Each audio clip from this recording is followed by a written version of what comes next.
Hi, everyone. I'm Heidi Dargle, and today I'll be presenting my final MFA thesis project titled Recode Re Weave. I want to begin with this quote from Mira Pollock-Sadker because for me it gets to the heart of this project. The quote is, "Each time a girl opens a book and reads a womanless history, she learns she is worth less." This project began with a question about what happens when women are missing from the histories we're taught. Women have always been a part of these histories, but their work has often been overlooked or undervalued or never fully recognized. The histories we learn shape how we understand ourselves and our place in the world. What gets included, what gets left out, influences what we see as valuable, as possible, and as worth remembering. So as girls, and students or museum visitors encounter these histories where women are absent, that absence teaches us something as well. So my thesis, Recode Re Weave, responds to that absence by asking how exhibition design can bring these erased histories back into view. Recode Re Weave is both a written thesis and an interactive exhibition that examines the intertwined histories of weaving and computing through feminist historiography, material research, and exhibition design.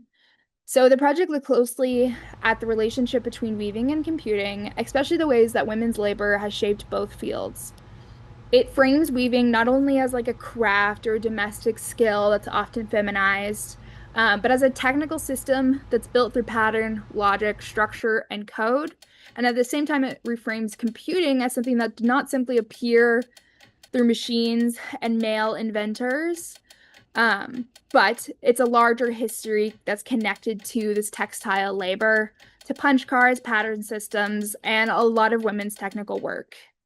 The exhibition became a way to translate all of this research into space, image object, interaction, and most importantly, participation.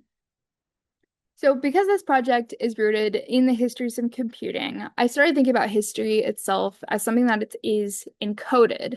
And computing encoding is the process of converting information into a form that can be stored or transmitted or read by another system. History is shaped through the systems that record and preserve it. Thinking about books, archives, museums, textbooks, labels, awards, institutions. These systems determine what is stored, what is repeated, what becomes common knowledge, and of course, what is left out. In this work, I approach histories, science, technology, not as a scientist or historian, but as a designer. I'm interested not only in the outcomes of these fields, but in the systems that produce them. Through a feminist design lens, this led me to broader questions of who designs these systems, who are they designed for, who gets credit, and of course, who's left out. At the core of this research is feminist historiography, an approach that's rooted in the understanding that history is not simply recorded or discovered, it's actively framed by systems of power. These systems determine what is preserved, what is valued, and what is omitted. Feminist historian Blossom Stefanu writes, "Patriarchy is permanent. It is not an accident, nor an intermittent aberration in an otherwise benevolent system. It is the water we swim in and the air we breathe."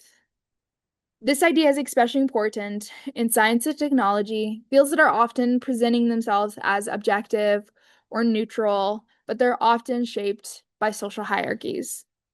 Women in these fields have faced a persistent lack of recognition, which is a phenomenon known as the Matilda effect, a term coined by science historian Margaret Rossiter in 1993. The Matilda effect describes the systematic marginalization of women's contributions, where their work is downplayed, misattributed, or credited to men. Another theory I've been looking at is Julie Desjardins' the Madame Curie complex. And it's shaped a lot of my thinking. It describes how women scientists are often framed as these rare exceptions instead of a part of a sustained history. In other words, women are sometimes remembered only when they are treated as extraordinary rather than being understood as part of these larger communities, systems, and lineages of knowledge produced by women. So for me, feminist historiography becomes this method of examining the systems that shape these histories identifying where women's contributions have been omitted, and understanding those omissions as of a larger structure rather than all of these isolated mistakes. A bigger part of this process was also making sure that the research and the design were not separate from one another, that the history shaped the exhibition's visual language. So thinking through this, I thought about thread, wire, grids, pixels, punched holes, binary systems, and those all became ways of translating this research into form. Computing did not simply borrow metaphors from textiles, it emerged out of weaving. Both separate systems are built on binary logic, both are grounded in hand labor, and in both fields, women's work has repeatedly been framed as support, as craft, or secondary labor.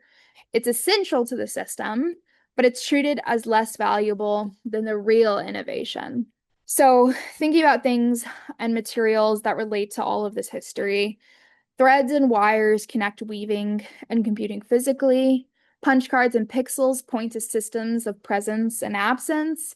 Warp and weft connect to zeros and ones. Over and under connect to visible and hidden. These relationships became the foundation of the exhibition design itself. The design choices were not only decorative, they came directly from all of this research.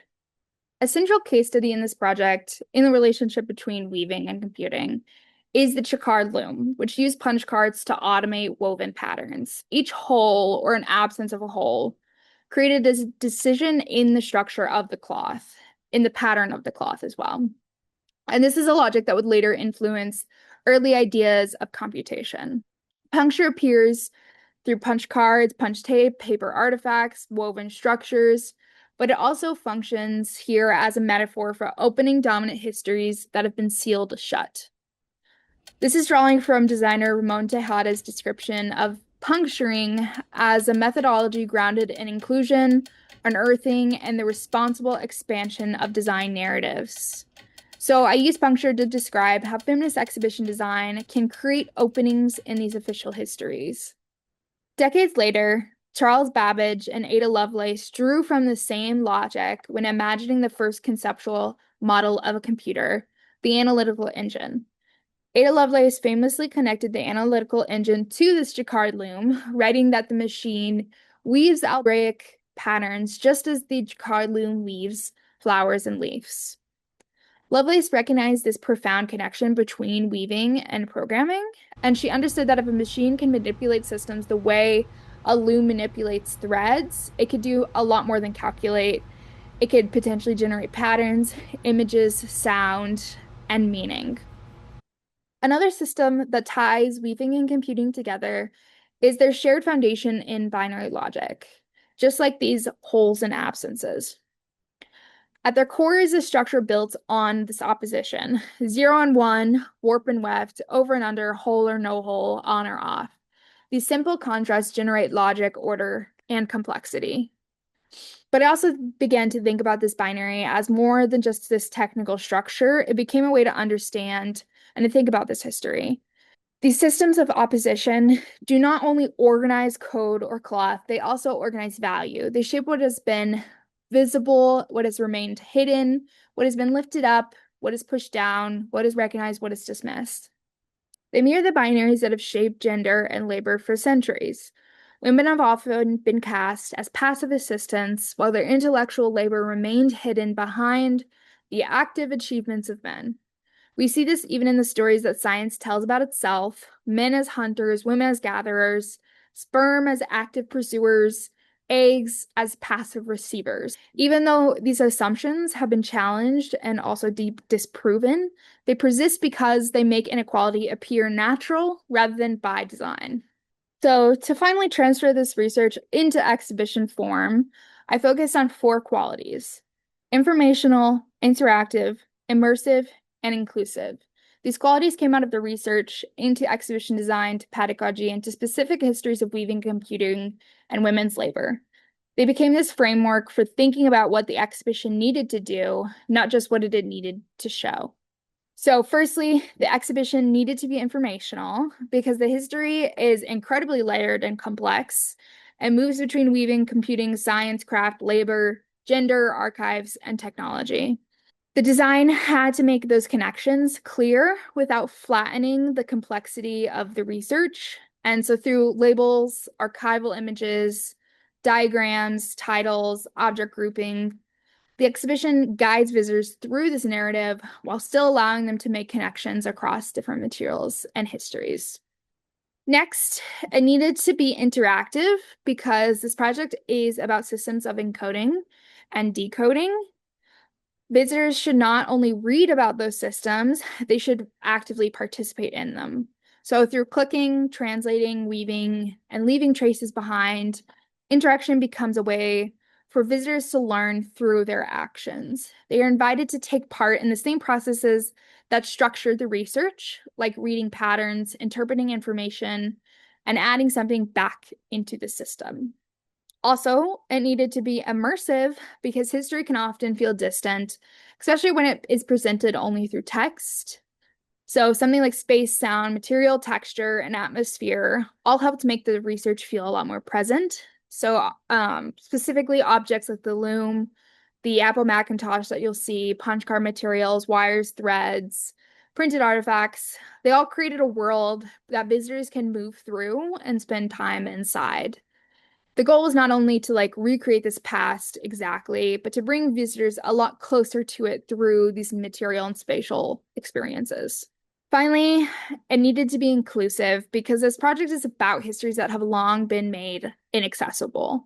Inclusion meant creating multiple ways into the work through reading, touching, making, watching, playing, asking questions, and just moving through the space.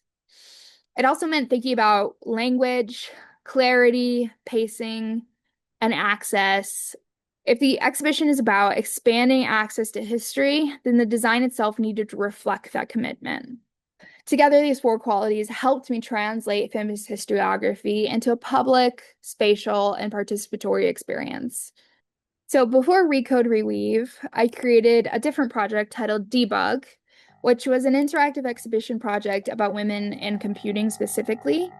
And for me, it became this very important case study for this thesis because it helped me understand how this interaction, nostalgia, and world building could be used to teach overlooked histories like these. So Debug used the visual language of the 1980s Macintosh, including pixel graphics, files, folders, glitches, errors. Visitors click through an interface to uncover histories of women in computer science. This project was intentionally stuck in 1984. That year becomes symbolic because it marks the release of the original Macintosh, but it also is the moment when women's representation in computer science begins to decline. As I continued this research, I realized that the history of computing cannot be told through a screen alone. To understand where computing comes from, I needed to move further back into its material history, into weaving, craft, pattern systems, and women's hand labor. So that shift became the foundation for Recode Re Weave. The final exhibition moves between digital and material, connecting the Macintosh interface to the Loom, the pixel to the thread, coded information to this embodied labor. In this final exhibition, the loom became one of the central anchors. Weaving is often framed as a craft, decoration, or domestic skills, but it also is a system of logic, pattern, and innovation. It requires planning, structure, counting, precision, repetition, and embodied knowledge. In this exhibition, the loom became an object and a teaching tool. I warped the loom in the space during the course of the exhibition, which became one of my favorite parts of the project. This live process gave visitors another access point into the research. They could ask me questions, see the structure as it was beginning to be formed, and understand the complexity and the simplicity of the loom in real time. Another interaction in the exhibition was a binary translation activity. Visitors decoded visual binary messages, then encoded messages for others to find. This activity connected directly to both weaving and computing. In computing, binaries are organized through zeros and ones. In weaving, structures created through warp and weft, or over and under. This kind of activity made the act of decoding and encoding physical and participatory. I like that this moment of interaction mirrored a lot of this larger thesis work. Visitors inherited a message, interpreted it, and then left something behind for the next person. In that way, this activity also became a small model of how history works. Something is passed down, but it can be reinterpreted, rewritten. Another important moment in this exhibition focused on woven core memory. This is one of the clearest historical connections between weaving and computing. Core memory was made by threading wires through magnetic cores that were like microscopic. This work was often done by women because it required precision, patience, and hand skills, qualities that were gendered. In the exhibition, I highlighted this history through both an actual hand-woven memory core on display and a participatory weaving activity alongside it. Visitors could add a thread, yarn, copper wire, or printed fabric strip, and the act of weaving allowed visitors to add their own memory into the system. This activity connected personal participation to a larger history of women's labor, memory, and technology. This collaborative weaving also allowed the exhibition to change over time, just like the warping the loom did. Each visitor who participated left a trace behind. The piece became a record of this interaction, the accumulation, and the shared memory making. So overall, Recode Re Weave became a project that brought together a lot of different ideas: deep historical research, feminist historiography, material exploration, and interactive exhibition design. Feminist historiography gave me this way to examine these emissions as part of a larger system that shapes what is preserved, credited, and remembered. That research then shaped the design of the exhibition itself. My goal was to make an exhibition that became a feminist pedagogical system. It invited viewers to learn through reading, but also through touching, translating, moving, making, questioning, and participating. I think there's also a lot of important limitations to this project, many of which I hope to address in future versions. The scope of the research is mostly Western and American, shaped a lot by my sources, archives, and the time I had access to. Because of that, this project doesn't really represent the full global history of women weaving, computing, or technological labor. There are also a lot of limits of time, space, and curation. The exhibition could only hold so many stories and objects and interactions. This created a real tension for me because so much of this project is about expanding history, but curation requires selection, and that felt contradictory to the project itself. But I think it was also necessary to have narrative clarity and a very specific curated audience experience. I also only collected limited qualitative feedback after the exhibition. A future version of this research would focus more directly on visitor experiences through interviews, observation, and other forms of audience research. I'd really like to better understand how people interpreted and responded to the exhibition. In many ways, Recode Re Weave is not a finished endpoint. It is one case study within a much larger question about how design can uncover hidden histories and make them meaningful to public audiences. So I want to end this by returning to feminist historiography and also the present moment. If exhibitions can help shape this collective memory and what we see as the historical canon, they can also hold the power to restructure it.